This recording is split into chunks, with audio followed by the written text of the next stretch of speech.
The SPFBO competition number 8 is upon us, and I've got a bunch of books that I'm excited to read this year.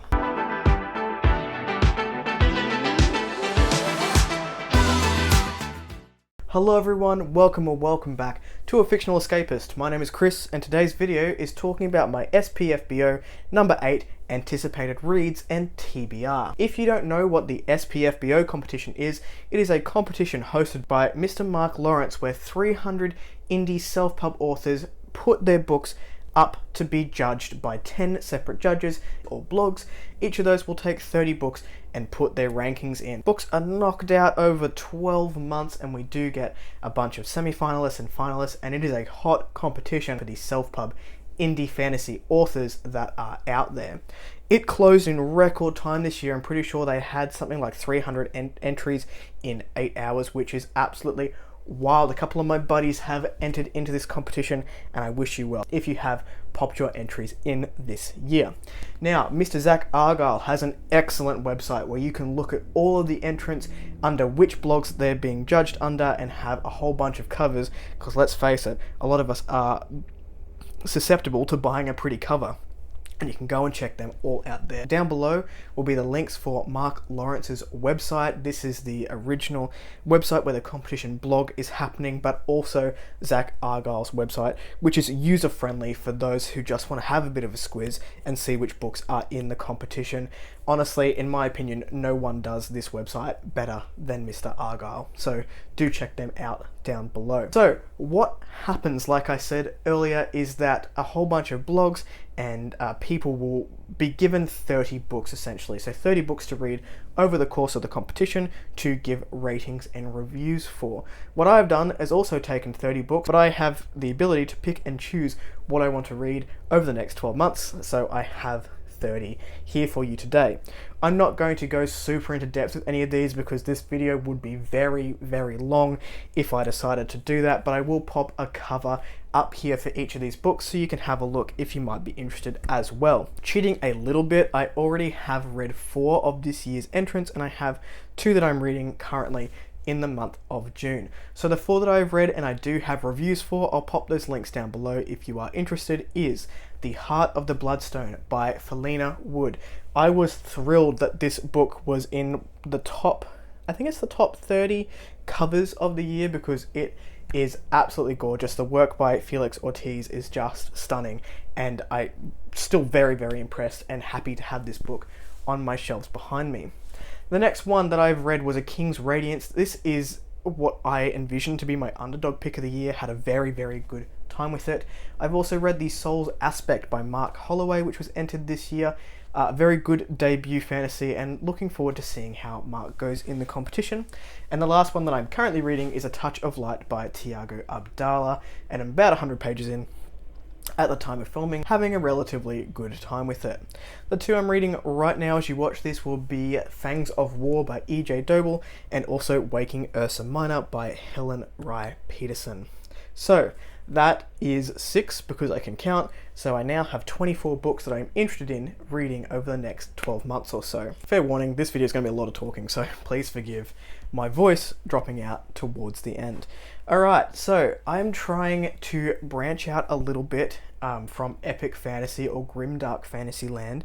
So I do have a fantasy romance in here. I've got a couple of YA or coming of age books. I don't mind coming of age, but some of those YA tropes give me the willies. So I am trying. These are books that sound interesting to me. I sat there and I read 300 synopses to find the books that most appeal to me, and a couple of those did make it in, so let's see how they go over the course of the year. Jumping into the books that I have not read and I haven't got planned on a TBR yet, there are 24 of them. Let's go. The first one is Morrigan by Jonathan King. Abel Whitaker is sick of his life as a preacher's kid. Between a father who values appearances more than integrity and a religion of rules, he's desperate for freedom. So when the new girl in town suggests they run away together, he jumps at the chance. There's just one problem. She's the Celtic goddess of war. Now, Abel and Morrigan are on the run from bloodthirsty gnomes, vampires, and headless horsemen, not to mention Morrigan's angry adoptive mother, who wants her daughter back and Abel dead. Not exactly the road trip Abel had in mind, and maybe not one he'll survive. Sounds a bit of fun. Pretty sure that's one of the YA picks. Sounds a bit more YA, but we'll see how it goes. Next one is The Blood of the Outcasts by D.A. Smith. This is the Bane Sword Saga Book 1. A clan destroyed, a pact with a beast, a warrior will spill her own cursed blood for vengeance. A serious, Asian-inspired grimdark fest. That was enough to hook me. The new cover, I have a version of the old cover, but the new cover is stunning, and I've picked this one up to put on my list. We then have The Cradle. This is the Eager Series Book 1. It says, a shaky peace reigns on the vast continent of Aton Karis, with conspiracies and riots brewing everywhere. A simple fisherman finds the corpse of a stranger and unknown artifacts. For the sake of his family, he decides to take on the difficult and unusual business. Ives Marisha is the Prince of Cradle. He is bound by a deadly promise. Will he be able to abandon the fatal and dangerous journey from which no one has yet returned? He has no name. There is only a nickname, The Gift. He is so young, but already a member of a brutal gang, and they go to kill. What will he become? What will be his fate? This one caught my attention via the cover initially, and then I read the synopsis and was interested. This has not excellent reviews that I've read yet, but I'm hoping that through exposure in this competition, it will reach the audiences that it's intended to, and I hope to be one of those audience members. Next one we've got was a complete cover pick. It is the Master of the Flying Broom, Sword Saint in Training. This is part of the Unlikely Heroes series.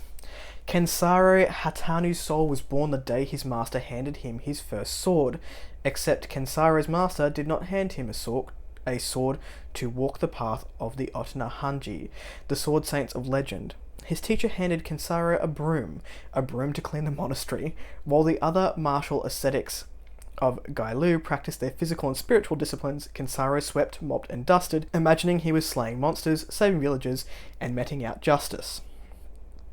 Until the demons came and his broom was called to action. Doesn't that sound like fun?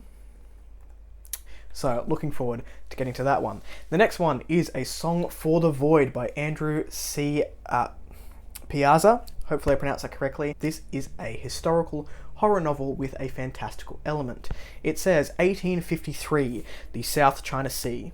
While on patrol between the Opium Wars, the crew of the steam frigate HMS Charger pursues a fleet of pirates that have been terrorizing the waters surrounding Hong Kong. But now the hunters have become the hunted. Something else has come to the South China Sea, something ancient and powerful and malevolent. Part of my undergrad degree was all about Asian studies, and things like the Opium War came up quite a bit, so I do really love me some Asian-inspired fantasy, and I'm hoping to love this one with a horror element to it as well. The next one is A Troupe of Shadows. This is Strange Frontier Book 1 by Jennings Zabriskie. Once the heir to an empire, now just a shadow. Throne stolen by her traitorous brother, chased to the edge of the world, Selene has only one blade, a talent for slaughter, and 4 elite blade dancer bodyguards to her name.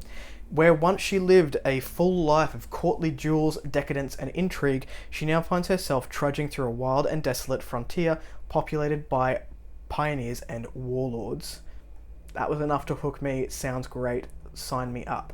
The next one I have talked about before in a book haul, so I'm not going to go too much into detail, and this is We Break Immortals by Thomas Howard Riley. This is the Advent Lumina Cycle Book 1. A drug addict who hunts sorcerers down by tracking their magic, the most renowned swordsman no one has ever heard of, and a thieving, magic-wielding woman hell-bent on revenge collide during a last-ditch effort to stop an insane, superhuman serial killer from making himself a god.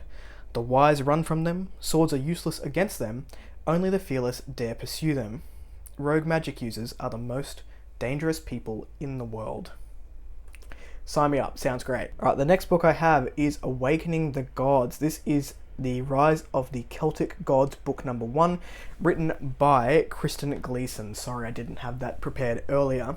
A failed barrister, a reclusive blacksmith. Can they avoid the call of the Irish gods? Saoirse knows playing traditional music once a week in a local Dublin pub won't get her a career, but it's all she's got, especially after she's fired from her barista job. But then her father dies and her life is set into a spin, especially when an unknown grandmother comes calling. Music is Smithy's one joy that is left him that has a residue of the magic he lost long ago. Creating things in his forge tucked away in rural Cork increasingly reminds him of what he's lost and why he must resist the requests of the Tuana de Danann. They want him to join their efforts to battle the biggest nemesis, a powerful god who is threatening the destruction of Ire, the land they hold so dear. But events and gods conspire to bring Saoirse and Smithy to the path that was meant to be. It's time for the gods to awake and answer the call to defend the land. But answering that call could mean risking death. This is a music-filled romantic urban fantasy with a Celtic twist that will delight fans of Charles de Lint. No idea who Charles de Lint is, and the romance part scares me, but it sounded pretty fun. Now, this next one is probably my most anticipated on the list. This is Miss Percy's Pocket Guide to the Care and Feeding of British Dragons. This is a Miss Percy Guide book number 1. I'm going to read the entire synopsis of this because it's adorable. Miss Mildred Percy inherits a dragon. But we've already gotten ahead of ourselves. Miss Mildred Percy is a spinster. She does not dance, she has long stopped dreaming, and she certainly does not have adventures. That is, until her great-uncle has the audacity to leave her an inheritance, one that includes a dragon's egg. The egg, as eggs are wont to do, decides to hatch, and Miss Mildred Percy is suddenly thrust out of the role of spinster and general wallflower, and into the unprecedented position of spinster and keeper of dragons. But England has not seen a dragon since, well, ever. And now Mildred must contend with raising a dragon that should not exist, a kindling romance with a humbling vicar, and embarking on an adventure she never thought could be hers for the taking. Does that not sound absolutely wonderful? I'm so looking forward to reading this book, and it might be one that I pick up sooner rather than later. Next one on the list is Candle and Claw. This is by Stephen Taylor. Goviel Ulan's job is to stop witches from crafting experimental magic and destroying the world. It's a job he never wanted. Every time he hunts a witch, he's reminded of the ones who stole his wife away and sent her back distant, delusional, and dying. Even worse, the same magic that ruined her life is now part of his, a tool Goviel's expecting to master for the sake of his duties. This one, again, was a cover situation. The red just got me, and I picked it up, and then the synopsis sounded pretty cool, so I picked that one. I don't know when I'm going to get to that one, but in the next 12 months. Next is Oil and Dust. This is the Elemental Artist Book 1, the coolest sounding series name that I think I've ever read. When all has been lost, we find ourselves. Out of the ashes of destruction, a new world has risen. The plagues of the past, the worship of greed and pursuit of power are gone. Now the communities that remain in this post-apocalyptic world focus on creating connections, on forging futures filled with family and love, and all with the help of hard work, hope, and a little bit of magic. This is one of the more wholesome picks that I have on this list, but I've only read a very small part of that synopsis, so who knows, it could turn on its head. Next up we have The Grim Hunt. This is Crown of Madness, Book 1 by Ryan G. Beatty. The Order of the Grim Hunt, a group dedicated to the hunting and slaying of monsters, work to preserve the world and its inhabitants from creatures of the dark. But what happens when people become worse than the monsters? Just that is a question that I love exploring in fantasy, and I think the genre opens it up to a multitude of answers from all different moral compasses, and it's really fun to explore. So I'm looking forward to getting to that one sometime soon. The next one is India Bones and the Ship of the Dead. This is a pirate fantasy adventure. Nothing else needs to be said. Pirate fantasy adventure. Even though I hate the ocean, I'm for some reason drawn to nautical books. Don't ask me why. Like to be scared. Had a nightmare about fish tanks the other day. Moving on. Next up we have the Crux of Eternity. This is Lane Trumpeter Eternal Dream, Book 1. It says, this fantasy series is set in a world shaped by a select few masters of the natural elements, whose magic can control the fabric of reality. The visions of a long-forgotten queen, the master of time, foretell a crossroads in the future of humanity. Oblivious to their own significance, 4 strangers will dictate the fate of the world, and all life balances on the knife edge of their choices. High stakes, love me some high stakes. That promises high stake goodness. How many times can one say high stakes in the space of a minute? Whispers of Ruin. This is the Famine Cycle Book 1 by JDL Rosell. I have wanted to read JDL Rosell for a little while now, and this seems like the perfect opportunity to do it. I have gone through this before in a book haul, so I won't dwell on it now, but there's the picture of the book. The next book I've got on here is the Umbral Storm. This is the Sharded Few Book 1, I believe, by Alec Hudson. 1,000 years ago, the heart of the world was shattered, its fragments scattered across the lands. In the chaos that followed, martial orders arose to gather these shards, for it was found that great powers were granted when these pieces were bonded to the flesh of the chosen. These are the Sharded Few, warriors imbued with the divine energies that once coursed through the heart, and driven to absorb enough fragments to claim godhood. Darren has known nothing in his life except suffering. Orphaned at the edge of the realms, indentured to a cruel slaver, he can see little chance of escaping his circumstances. But elsewhere in the world, ancient powers are stirring. New alliances threaten the peace of the old order, and in the cataclysms that are coming, a slave will become a hero. Underdog Tale. Here for it. The next I have gone over in a book haul, that is the Beckoning of the Gate by Benjamin J. Ryan. This is the Valiant Threads book number 1, so I won't go into it too much here, but there is a picture if you need a reminder. Next one that I'm looking forward to is Chains of Fate. This is Homefall book 1 by Dwayne Leroy. A time of change has come to the world. The great nations are meeting to decide the fate of all at the far-off island city of Outcasts.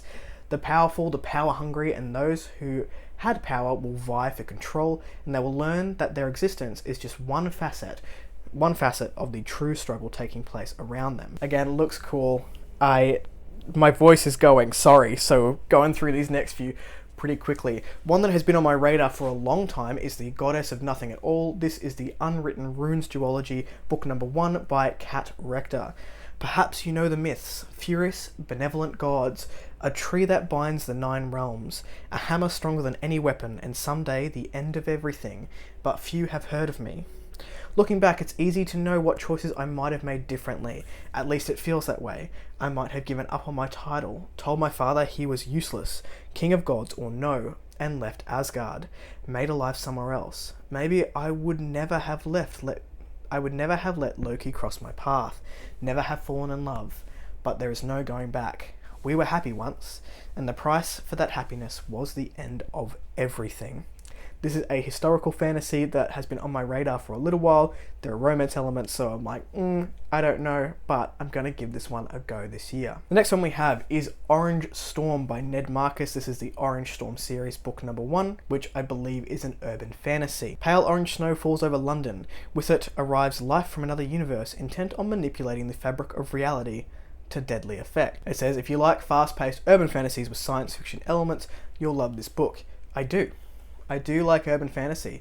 I don't know a lot of other people that enjoy urban fantasy as much as I do. People tend to shy away from it, particularly if they like epic fantasy. That's a rant, my voice is going, moving on. Wake of the Phoenix. This is Artifice of the Power Saga, book number 1 by Chelsea Harper. Arkeen is a goddamn saint. He sacrificed his childhood innocence fighting for the beleaguered rebellion in a city war and relinquished a comfortable life with the man he loves to reclaim his place as High Lord from corrupt nobles. Now a hidden enemy is manipulating his lower lords into talk of rebellion, including the powerful rogue baron who is slowly swaying the city into questioning every move he makes.